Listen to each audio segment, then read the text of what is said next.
예수님 닮으셨습니다. 이렇게 축복해 주십시오. 네, 오늘 이 자리에 나오신 여러분 다 예수님 닮으신 귀한 분들인 줄로 믿습니다. 우리가 사도행전 말씀을 계속해서 살펴가고 있습니다.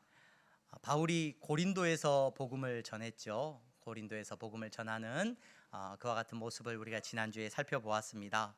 고린도에서 복음을 1년 6개월 정도 전하고 사람들을 세우는 일을 감당하였는데 그때 마침 이제 그 아가야 지역이라고 하면 우리가 지난주에 지도를 통하여서 보았듯이 아테네와 고린도, 그리스 반도 아래쪽에 있는 그 지역을 아가야 지역이라고 부르는데, 그 아가야 지역에 다스리는 로마의 총독이 바뀌게 됩니다. 로마의 총독이 갈리오라고 하는 총독으로 바뀌게 되고, 그 갈리오 총독이 부임하자 유대인들이 때를 기다렸다는 듯이 이제 총독이 새로 부임했으니까 아마도 사람들의 어떤 지지나 소란이 일어난 것을 두려워했을 거 아니에요. 그래서 그 갈리오에게 바울을 고발합니다. 바울을 고발해서 바울을 어떻게 법적으로 해결하려고 합니다. 왜 바울을 고발을 했을까? 그들이 알아서 하지 않고, 바울은 로마의 시민권자예요. 그렇죠? 그래서 유대인들이 이 로마의 시민권자를 함부로 그들의 법대로 할 수 없단 말이죠. 그래서 그들은 로마 총독의 힘을 빌려서 바울을 이제 제거하려고 합니다. 그러나 갈리오 총독이, 오늘 우리가 읽지는 않았습니다. 원래는 12절부터 우리 17절까지의 말씀도 함께 살피려고 했는데 길어질 것 같아서 그 말씀을 줄였는데, 그 앞부분의 내용을 보면 갈리오 총독이 종교적인 문제는 나에게 가지고 오지 말아라 라고 중립적인 태도를 취하게 됩니다.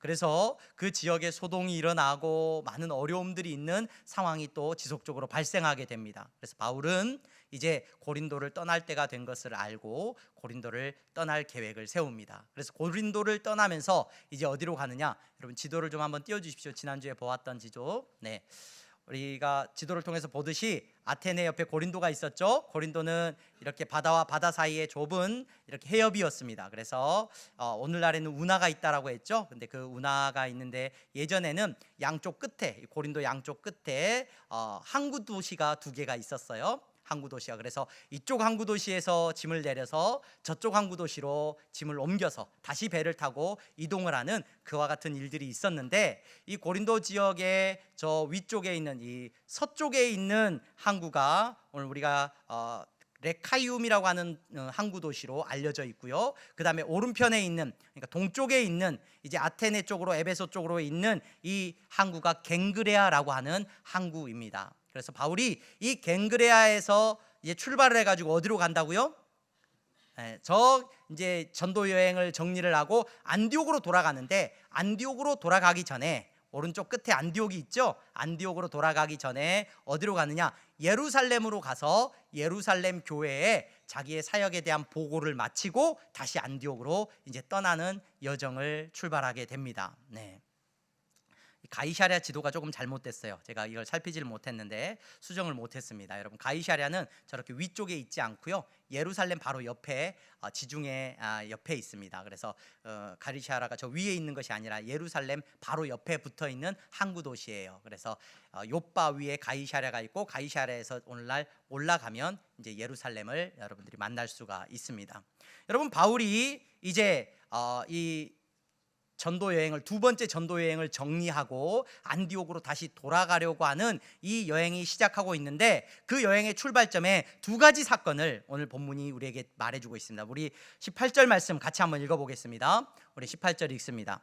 네, 18절 같이 읽겠습니다. 네, 띄워주십시오. 18절 말씀을. 우리 18절 아직 안 띄워졌습니까? 네. 우리 사도행전 18장 18절 같이 읽습니다. 시작. 바울은 더 여러 날 머물다가 형제들과 작별하고 배 타고 수리아로 떠나갈새 브리스길라와 아굴라도 함께하더라. 바울이 일찍이 서원이 있었으므로 갱그레아에서 머리를 깎았더라. 바울이 이제 고린도에 있는 이 항구 도시 갱그레아로 이동을 하고, 여기에서 배를 타고 이제 예루살렘을 향해서 갈 거예요. 출발하는데 오늘 본문에 보니까 누가 동행해요? 브리스길라와 아굴라가 동행을 하게 됩니다. 브리스길라와 아굴라는 우리가 지난주에 살펴보았듯이 원래 고린도 사람들이 아니었죠. 로마에 살던 사람들이었는데 추방당해서 고린도로 왔고, 이 고린도에서 바울을 만나서 바울과 함께 사역을 감당하게 됩니다. 그래서 바울이 그곳을 떠나게 되었을 때 그들은 조금 쉽게 바울과 동행할 결정을 했던 것 같아요. 그래서 이후에 이 브리스길라와 아굴라는 평신도지만 하나님께서 그들을 세우셔서 평신도로서 하나님의 나라를 위하여 귀한 일꾼들로 그들이 지속적으로 쓰임받게 됩니다. 그런데 바울이 그렇게 출발을 하게 하면서, 그들과 함께 출발을 하면서 갱그레아의 항구에 도착해서는 갑자기 무슨 일을 하냐면 머리를 깎아요. 머리를 깎아요. 이게 머리를 깎는 게 뭐냐? 오늘 본문에 보니까 바울이 일찍이 서원이 있었다라고 말을 해요. 서원이 있었다. 서원이 있어서 바울이 머리를 깎았다. 이게 여러분 어떻게 이해를 하시면 좋냐면은, 이 배경은 그들이 유대적인 어떤 서원에 대한 배경이 있어요. 구약 성경에 민수기 말씀, 민수기 6장에 보면 나실인 서원 막 이런 것들이 있어요. 하나님 앞에 어떤 일을 하기 위해서 거룩한 몸을 유지하고 내가 나실인으로 살겠습니다 라고 약속을 하면 몇 가지 하나님 앞에서 서원을 해요. 약속을 해요. 그 약속이라는 게 뭐냐면 포도주를 마시지 않겠습니다, 또는 시체를 가까이 하지 않겠습니다. 그래서 죽는 어떤 죽은 사람에게 가까이 하지 않겠습니다. 또 세 번째가 대표적으로 머리를 깎지 않겠습니다. 이런 약속들을 한단 말이죠. 하나님께서 맡겨주신 어떤 일을 하거나 어떤 감당해 나갈 때 그들이 그와 같은 서원을 하는 경우가 종종 있었습니다. 오늘 우리가 읽은 본문에 바울이 머리를 깎는다는 건 여러분들이 어떻게 이해를 하시면 좋냐면, 바울이 하나님 앞에 약속을 한 거예요. 그리고 그 약속이 이제 끝이 나고 하나님 앞에서 그동안의 약속을 잘 하나님 앞에 지키고 이제 때가 되어서 그 약속이 끝이 나서 머리를 깎는다는 거예요. 지금까지 바울이 머리를 안 깎았다는 거죠. 쉽게 이야기하면 우리 그런 거죠. 이제 내 시험 볼 때까지 뭐 하겠다? 손톱 안 깎겠다? 네. 시험 볼 때까지 너 손톱을 안 깎을 거야. 막 그건 좀 지저분한 것 같은데, 머리를 안 깎겠다. 내가 뭐 할 때까지 머리를 안 깎고 열심히 내가 그 일을 할 거야. 그때까지 하나님 내가 기도하는 마음으로 이 일을 할 테니까 하나님 나를 도와주세요 하는 그러한 메시지를 지금 담고 있는 거죠. 근데 바울이 지금 이 갱그레아 항구에 도착해서 예루살렘으로 돌아가기 전에 이제 머리를 자르고 있단 말이죠. 이발을 하고 있어요. 그동안 바울이 어떤 마음으로 이 사역을 감당했는지, 이 서약이 하나님 앞에 서약을 했는데 이 서약이 어떤 서약인지는 우리에게 알려지지 않아요. 그래서 많은 성경학자들이나 이런 사람들이 이런 서약을 했을 것이다, 이런 서약을 했을 것이다 이야기하는데, 어느 것 하나 정확한 건 없지만 분명한 것은 바울이 자신의 이 전도하는 여정 가운데서 하나님 앞에 서약을 했을 것이고, 하나님께서 자신을 지켜주시기를, 그리고 이 사역을 잘 감당할 수 있기를 위하여서 아마도 서약한 것으로 우리는 생각해 볼 수가 있습니다. 여러분, 이 본문에 이 바울이 서약하고 머리를 자르는 이 모습을 통하여서 저와 여러분들이 한 가지 생각해 볼 주제가 있습니다. 사도행전을 통하여서 우리는 사람에게 주목하지 맙시다 라고 지속적으로 말씀을 드렸어요. 사도행전은 위인전이 아니에요, 여러분. 그렇죠? 신앙생활하면서 여러분 위인들을 발견하려고 노력하시면 안 돼요. 위인들을 발견하려고 사람이 믿음이 좋아가지고 저 사람이 훌륭해가지고 이렇게 큰 일을 했다, 바울이 이렇게 훌륭한 일을 했다. 여러분, 사도행전은 그런 이야기를 하고 있지 않아요. 그렇죠? 우리가 사람을 통해서 감동하고 사람을 통해서 도전을 받지만, 사람은 여러분 성경이 말하고 있는 사람의 일은 늘 부족하고 연약함이 가득합니다. 그래서 사도행전을 통해서도 우리는 누구를 바라봐야 된다고요? 성령 하나님을 바라봐야 된다. 성령 하나님이 이 일을 감당하게 하셨다. 만약에 바울이 대단한 일을 했다면 그 대단한 일도 누가 하게 하신 거라고요? 성령 하나님이 하게 하시는 거라는 거예요. 이것을 통해서 여러분들의 신앙이 건강하게 세워집니다. 교회를 다니면서도 사람을 바라보고 여러분 은혜 받을 수 있죠. 하지만 여러분, 사람이 하나님 앞에서 완전하지 못하다는 것을 우리는 늘 기억해야 하고, 사람에게 주목하는 것이 아니라 늘 하나님께, 예수님께 주목해야 된다는 것을 놓치지 마셔야 돼요. 사람에게 주목하면요, 사람을 통하여서 여러분들이 사람의 일을 통하여서 여러분들이 은혜를 받고 그것이 여러분들의 삶의 신앙생활의 중심이 되면 시험 들기가 너무 쉬워요. 그래서 하나님께서는 우리로 하여금 하나님을 주목하도록 하시는 것이 맞습니다. 여러분, 오늘 본문을 통해서도 저와 여러분들은 사도 바울의 어떤 탁월함에 대해서 이야기하려고 하지 않아요. 오늘 본문을 통해서 우리가 볼 수 있는 것은 성령님의 일하심이죠. 그럼에도 불구하고 오늘 우리가 바울이라고 하는 이 사람의 모습 속에서 한 가지 중요한 태도를 살펴볼 수 있어야 돼요. 이건 어떤 태도냐면 바울만이 가지고 있는 태도가 아니라 성령님께서 붙잡고 일하시는, 성령님께서 축복하시는 하나님의 일꾼들의 태도예요. 그 사람들의 태도가 어떠한 태도인가? 여러분, 오늘 이 바울이 어떠한 태도를 갖고 있었어요? 하나님 앞에 서원했어요. 하나님 앞에 약속했단 말이에요. 그 약속을 그 전도하는 전도 여행 내내 지켜갔고, 그가 지금 갱그레아에서 마지막으로 머리를 자르고 있어요. 그의 태도와 그의 모습은 간절함입니다. 간절함. 바울의 간절함을 여러분, 우리는 이 약속하고 있는 모습 속에서 살펴볼 수 있어야 돼요. 예전에 신앙생활을 하면서 그 자녀의 이름이 막 이삭, 요한 이런 친구들이 있었어요. 많았어요. 근데 그 친구들은 대부분 배경을 가지고 있어요. 어떤 배경을 가지고 있냐? 위로 딸만 5. 하나님 아들을 주시면 이 아들을 하나님께 바치겠습니다. 아들이 태어나서 그 아들 이름 뭐라고 지어요? 이삭이라고 그래요. 제가 알고 있는 이삭 목사님도 계시고, 요한, 하나님 이 아이들을 다니엘처럼, 아이들에게 놀림 받아도 막 이름을 그렇게 짓겠다고 약속하고. 하나님 우리 자녀가 대학만 합격하면, 하나님 이번 집을 이렇게 사야 되는데 여기에 집이 당첨만 되면, 하나님, 우리 그런 간절함이 있잖아요. 그래서 그런 간절함을 가지고 어떻습니까? 새벽 기도에도 나오고 기도의 자리에도 나옵니다. 여러분, 오늘 바울 안에 간절함이 느껴지십니까? 하나님 앞에 약속을 하고 서원하고 있는데 이 바울의 간절함이 뭐라고요? 그는 자기에게 맡겨진 사명에 대해서 간절한 사람이에요. 엄청난 열심을 갖고 있어요. 여러분, 우리 열심으로 천국 가지 않아요. 맞아요. 성령의 은혜로, 하나님께서 우리에게 베풀어 주신 은혜로 조건 없이 대가 없이 우리는 믿음으로 구원받는 사람이에요. 그런데 여러분 아십니까? 그 구원받은 사람은, 하나님께서 구원을 베풀어 주신 그 은혜 입은 사람들의 태도는 열심과 간절함이 있더라는 거예요. 열심과 간절함이. 여러분, 바울의 간절함은요, 우리가 이후에 읽은 본문에도 계속해서 나옵니다. 여러분, 19절 말씀 우리 같이 한번 읽어볼까요? 19절 같이 읽겠습니다. 시작. 에베소에 와서 그들을 거기 머물게 하고 자기는 회당에 들어가서 유대인들과 변론하니. 지도를 다시 한번 띄워줘 보십시오. 지도를 보면 이 고린도에서 배를 타고 가이사랴를 거쳐서 예루살렘으로 올라가야 되는데 아주 먼 여정입니다. 배가 한 번에 못 가요. 그래서 이 바울이 탄 배가 어디를 거치냐면, 아테네 오른편에 보면 뭐가 있어요? 튀르키예 지역에 에베소라는 항구 도시가 있죠. 그래서 배를 타고 이 에베소로 먼저 가요. 그리고 이 에베소를 거쳐서 여기서 정비를 해가지고 다시 배를 타고 예루살렘을 향하여서 출발하게 됩니다. 그래서 우리가 읽은 이 본문에 이 에베소에 도착하는 내용이 기록되어 있어요. 여러분, 이 에베소에 도착한 바울이 피곤한 여정 가운데, 그 당시에 배들이 오늘날처럼 여객선도 아니었을 거고 화물을 운반하는 운송선이었어요. 그 화물 운송선에서 그들이 끼어서 배를 타고 이동을 하게 되는데, 이 에베소에 도착하고 다른 일행들은 다 쉬도록 내버려 두고 바울은 에베소에 도착하자마자 우리가 읽은 19절 말씀에 보니까 어떻게 했다고요? 그들을 거기 머물게 하고 자기는 혼자서 어디를 들어가요? 회당에 가서 유대인들과 변론했어요. 혼자서 회당을 찾아가서 거기서도 복음을 전하고 있어요. 여러분, 이 바울의 열심이 느껴지십니까?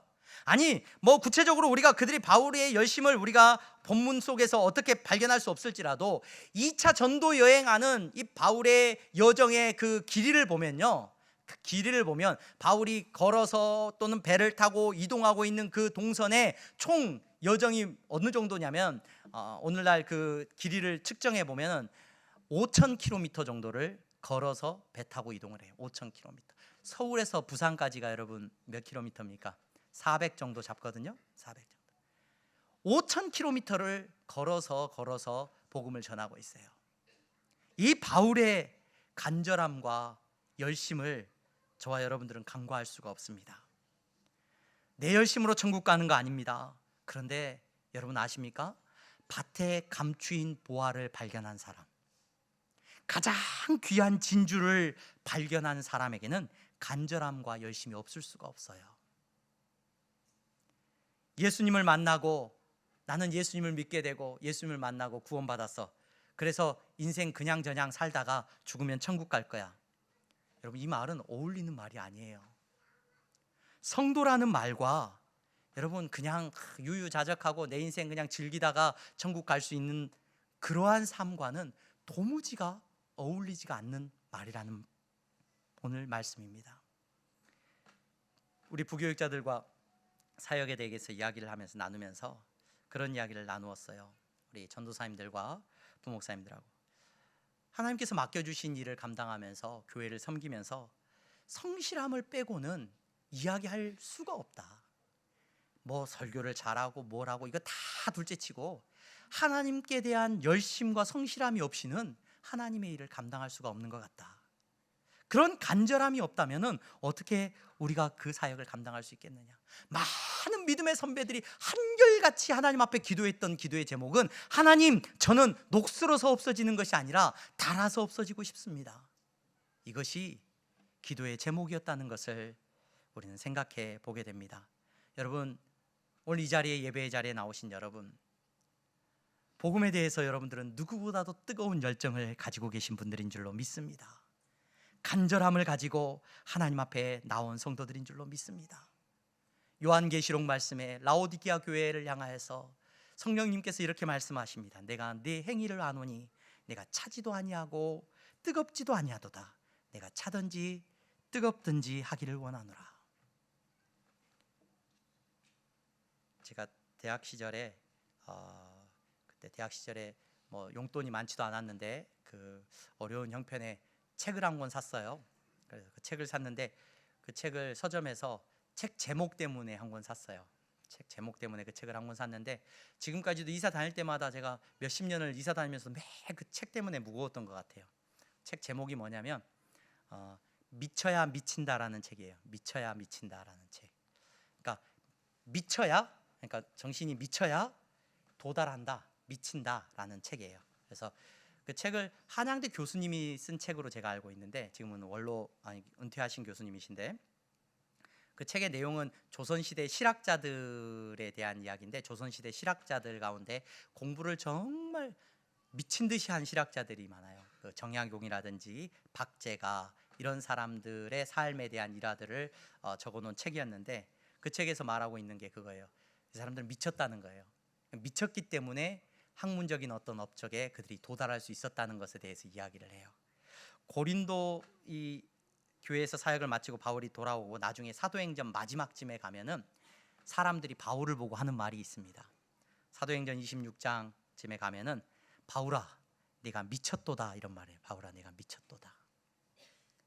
바울이 뭐라고 하냐면 그리스도의 사랑이 나를 강권하여 나를 내버려 두지를 않는다는 거예요. 그 사랑 때문에 자기가 어떤 삶을 살았는지에 대해서 바울이 고백하고 있는 것을 우리는 들을 수 있습니다.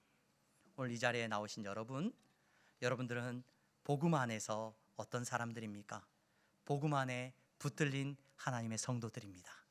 성도들의 모습은, 성도들의 태도는 그 복음 때문에 열심과 간절함이 있다는 것을 기억하시기를 바랍니다. 그런데 바울의 이 열심과 간절함에는 기준이 있죠. 어떤 기준입니까? 우리 20절 21절 같이 읽어보겠습니다. 20절 21절 다 같이 읽습니다. 시작. 작별하여 이르되 만일 하나님의 뜻이면 너희에게 돌아오리라 하고 배를 타고 에베소를 떠나. 에베소에 도착하자마자 다른 사람은 내버려두고 혼자 가서 회당에 가서 복음을 열심히 전했어요. 그러자 그 회당에 있는 사람들이 하나님의 말씀을 듣고 예수님에 대한 이야기를 듣고 우리에게 성경을 더 가르쳐주고 우리와 함께 머물러 있기를 원합니다. 나중에 바울이 이제 세 번째 전도여행을 떠날 때 그 전도여행의 핵심적인 도시가 이 에베소예요. 그래서 그 에베소라는 도시를 우리가 나중에 조금 더 살펴볼 건데 이 에베소에서 나중에 3년 동안 사역을 하게 되거든요. 근데 지금 이 에베소에서 사람들이 바울을 붙잡았어요. 바울을 환대하고, 이 화려한 도시입니다. 에베소라고 하는 도시도 굉장히 번영한 도시예요. 근데 이 도시에서 사람들이 환대하고 그를 머물러 있기를 요청했어요. 근데 바울이 뭐라고 말을 해요? 그럴 수 없다라고 말을 하고 뭐라고 이야기를 하냐면 하나님의 뜻이면 여러분들에게 돌아오겠습니다 라고 말을 해요. 여러분, 바울이 이번 전도여행을 통하여서 두 번째 전도여행을 통하여서 철저하게 깨닫게 된 게 있어요. 바울은 튀르키예 지역을 다니면서 교회들을 돌아보면서 하나님의 복음을 전할 계획을 세웠고, 튀르키예 중부를 지나서 저 북부까지 하나님의 복음을 전하고 교회를 세울 계획이 있었어요. 그런데 하나님께서 그의 계획을 완전히 바꾸시죠. 유럽으로 나가게 하셔요. 마게도냐로 가게 하시고, 빌립보로 가게 하시고, 데살로니가로 가게 하시고, 베레아로 가게 하시고, 또 우리가 살펴봤던 아테네와 고린도로 가게 하셨어요. 그 여정 가운데 하나님께서는 바울의 고집을 계속 꺾으셔요. 바울이 열심히 있었는데 그 바울의 열심을 하나님께서는 다 꺾으셔요. 그러면서 그 열심이 어떤 열심이 되어야 하는지를 계속 바울에게 가르치셨어요. 그게 뭐냐? 바울에게 있는 그 열심이 하나님의 말씀에, 하나님의 뜻에 순종하는 열심이어야 한다는 거예요. 내 고집, 내 열심으로 사는 사람을 성도라고 말하지 않습니다. 바울이 하나님, 저 고린도에서 사역하는데 이제 갈게요. 아니, 있어. 열심히 해야죠. 근데 너 여기서 더 열심히 해. 고린도에서 머물게 하십니다. 너 이제 그만 들어가. 아니, 하나님 여기서 좀 더 내가 해볼게요. 아니, 지금은 들어가. 하나님께서 바울을 열심으로 세우셨는데 바울이 철저하게 깨닫게 된 것, 이 두 번째 전도 여행을 통하여서 깨닫게 된 것, 하나님의 뜻에 순종하는 열심이 하나님께서 기뻐하시는 것이라는 거예요. 나중에 바울이 그의 생명을 내어놓기까지 순종해요. 자기의 열심, 그래 내가 살아서 더 열심히 복음을 저 아시아 지역 원하는 데까지 전도해야지. 아니요, 사람들이 3차 전도여행을 마치고 돌아갈 때 사람들이 말려요. 가면 안 됩니다. 가면 죽을지 모릅니다. 하나님의 뜻이면 내가 잡혀야 되는 게 맞다. 감옥에 갇히는 게 맞다. 순종하면서 바울이 충성되게 일합니다. 오늘 예배 자리에 나오신 여러분, 저와 여러분들은 어떤 사람들이냐? 어떤 열심을 가지고 살아가는 사람들이냐? 하나님께 순종하는 열심을 가지고 살아가는 사람이어야 될 줄로 믿습니다. 지난주에 우리나라가 축구 시합을 했죠. 월드컵이 있었어요. 월드컵. 그래서 제가 근무 시간인데 우리 이상훈 목사님하고 둘이 근무 시간이지만 우리 축구는 보고 하자 그래가지고 지난주 근무 시간에 좀 농땡이를 피웠습니다. 그래서 축구를 둘이 봤는데 이겨서 기분이 좋더라고요. 이겨서 기분이 좋았어요. 여러분, 그 축구 경기장 안에 축구 선수들이 쫙 축구를 하는데 열심히 안 뛰는 선수가 있던가요? 거기서 열심히 안 뛰는 선수가 어디 있어요? 다리 쥐나게 뛰죠. 그렇죠? 정말 열심히 뛰. 우리나라에서 제일 열심히 뛰는 선수들만 모아놨을 거예요 아마. 전 세계에서 각 나라를 대표하는. 근데 여러분, 열심히 뛰는 것보다 중요한 게 있죠. 뭐예요? 자기 자리를 잘 알아야 돼요. 감독이 요구하는 데서 열심히 뛰어야 돼요. 골키퍼가 골을 넣고 싶어요. 그렇죠, 골을 넣어야 승리하니까 열심히 뛰어가가지고 상대편 골문 앞에 가 있으면 돼요, 안 돼요? 그런 선수가 있었죠 예전에 한 명. 그 뒤로는 못 보잖아요 우리가. 자기에게 주어진 사명 안에서, 자기에게 주어진 포지션 안에서 죽도록 뛰어야 돼요. 수비수가 그 자리에서 열심히 자기에게 주어진 일을 충성해야 돼요. 근데 나도 골 넣고 싶다. 골 넣어야 주목받으니까 저 앞에 가가지고 골 넣는다고 가 있으면 열심히 안 뛴 게 아니라 열심히 뛰었어요. 다시는 그 경기장에서 못 볼 거예요. 그렇죠? 여러분, 하나님께서 여러분들에게 각자의 사명에 순종하도록 요구하시는 것들이 있습니다. 목사인 제 자리에서 충성되게 주님을 섬겨야죠. 엉뚱한 데 가서 열심을 내고 있으면 되겠습니까? 하나님께서 여러분들을 세우신 그 자리 안에서, 저와 여러분들은 운명론자가 아닙니다. 숙명론자가 아닙니다. 하나님께서 우리에게 맡겨주신 사명의 귀함을 압니다. 남자로 태어나게도 하셨고 여자로 태어나게도 하셨고, 어떤 사람은 건강하게, 어떤 사람은 연약하게도. 하지만 그 주신 달란트 안에서, 하나님이 맡겨주신 그 자리 안에서 충성되게 복음을 위한 열정을 가지고 사는 것이 여러분, 저와 여러분들의 사명임을 잊지 마시기를 바랍니다. 바울은 여러분, 하나님께서 주신 그 열심이, 하나님께서 성령 안에서 그 열심이 하나님의 뜻에 순종하는 열심이어야 된다는 것을 철저하게 깨달았어요. 그래서 로마서 말씀에 보면은 유대인들을 대하여서 안타까워해요. 왜 안타까워하냐면 유대인들이 열심히 있다는 거예요. 근데 그들의 열심이 어떤 열심이냐면요, 로마서 10장 2절에서 3절입니다. 내가 증언하노니 그들이 하나님께 열심히 있으나 올바른 지식을 따른 것이 아니니라. 하나님의 의를 보고도 자기 의를 세우려고 힘써 하나님의 의에 복종하지 아니하였느니라. 유대인들이 열심히 있는데 자기 의를 세우는 열심이더라는 거예요. 그래서 하나님의 의에 복종하지 않는 열심으로 그들이 살아가는 모습을 보고 바울이 안타까워했어요. 오늘 이 자리에 오신 여러분들은 복음에 대한 열심, 예수 그리스도를 만나고 그분 안에 열심으로 살아갈 수 있는 성도이기를 주님의 이름으로 간절히 축원합니다. 바울이 처음 사역하면서는 자기 의에 충만했죠. 하나님을 위해 산다고 말했어요. 그러면서 예수 믿는 사람을 돌로 쳐 죽이려고 했어요. 하지만 예수님을 만나고 그는 깨닫게 됩니다. 그리스도 안에서의 사명을 그가 깨닫게 되고 하나님의 뜻을 이루기 위한 사명을 감당하게 되었다는 것을 우리는 기억하게 됩니다. 여러분들의 사명과 여러분들의 자리 가운데서 복음에 대한 열정이 여러분 안에 있기를 주님의 이름으로 축원합니다. 바울이 에베소를 떠나서 이제 가이사랴에 도착을 해요. 가이사랴에 도착해서 항구 도시입니다. 오늘날에는 관광지가 되어 있어요. 그래서 그 관광지에 많은 사람들이 여행을 하는데 그 가이사랴에 도착해서 이제 예루살렘으로 올라가죠. 그래 예루살렘 올라가서 그곳에서 예루살렘 교회를 돌아봅니다. 그들에게 인사하고 바울의 그 사역을 그 이방에 돌아다니면서 전했던 그 복음을 전했을 때 사람들이 어떻게 예수님을 믿게 되었는지, 예전에는 뭐 편지를 쉽게 쓸 수 있는 것도 아니고 뭐 전화가 되는 것도 아니고 그래서 직접 인편을 통해서 소식을 전했어요. 믿음의 성도들이 힘들어하고 어려워하고 있는 상황 가운데서 이 바울의 소식은 큰 위로가 되었을 거예요.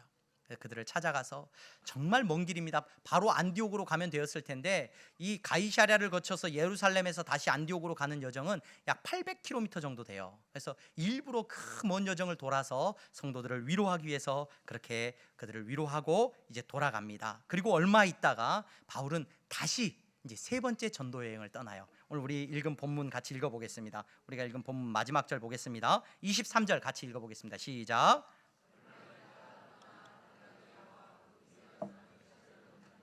모든 제자들을 굳건하게 하니라. 아멘.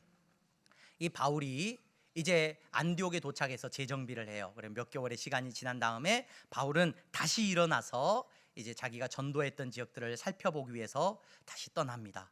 근데 바울이 이 떠나는 여정을 하면서 바울의 목표가 어디 있느냐? 마지막으로 이 부분을 저와 여러분들이 주목해서 보기를 원합니다.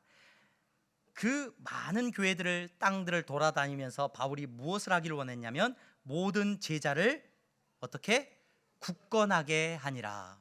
이게 바울의 목표예요. 바울의 목표. 여러분, 바울이 주목하고 있는 사역의 목표가 어디 있느냐?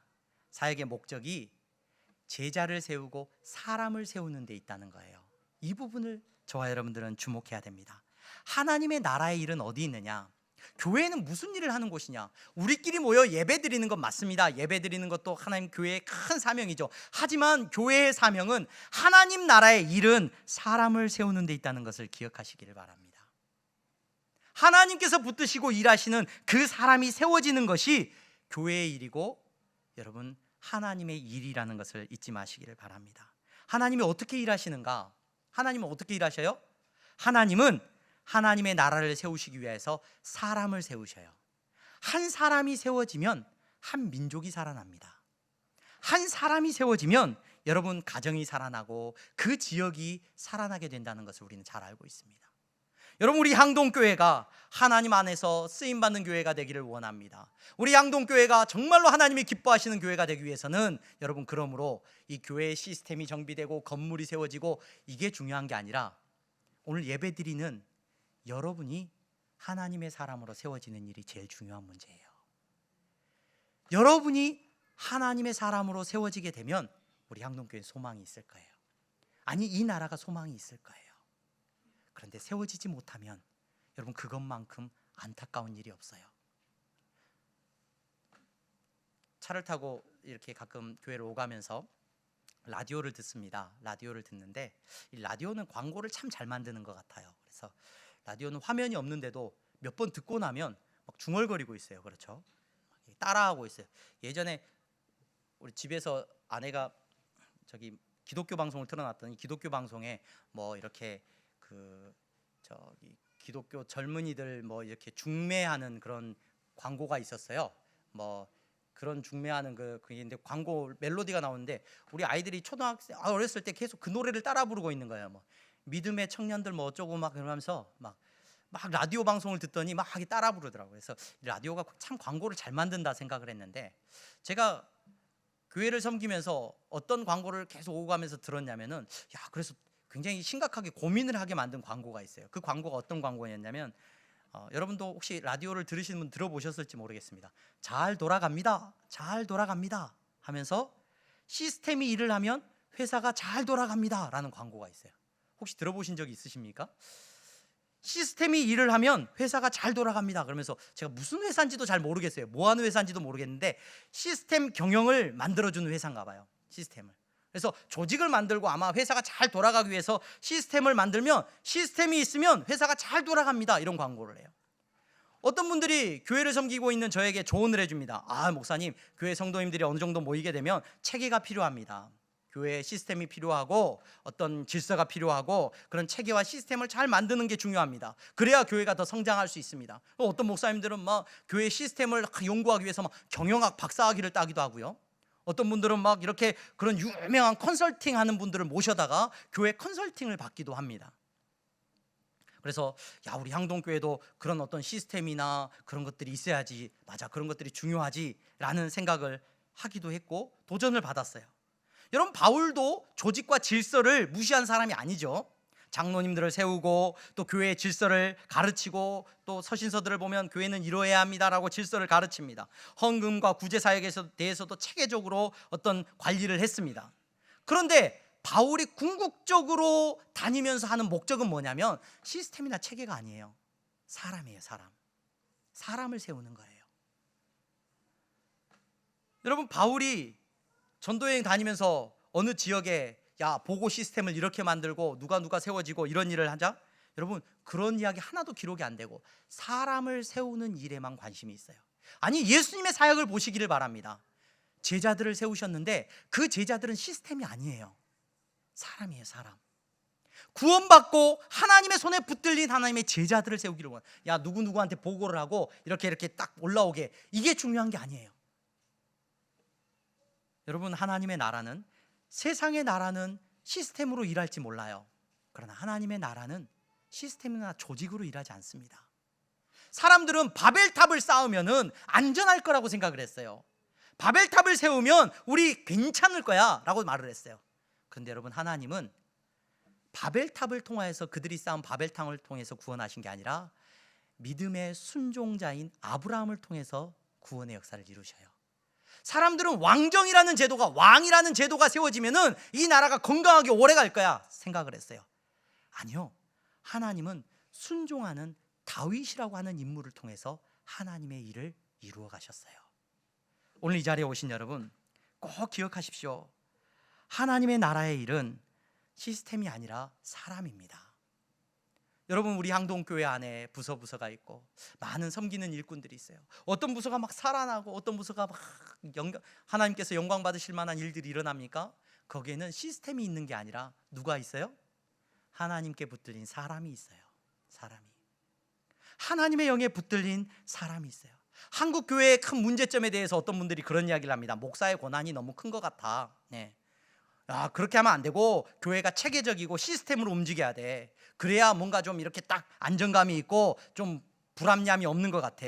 굉장히 합리적이고 옳은 말처럼 들립니다. 그런데 여러분 아십니까? 교회는 그런 시스템으로 세워지지가 않고요, 하나님의 손에 붙들린 한 사람으로 세워져요. 한 사람으로.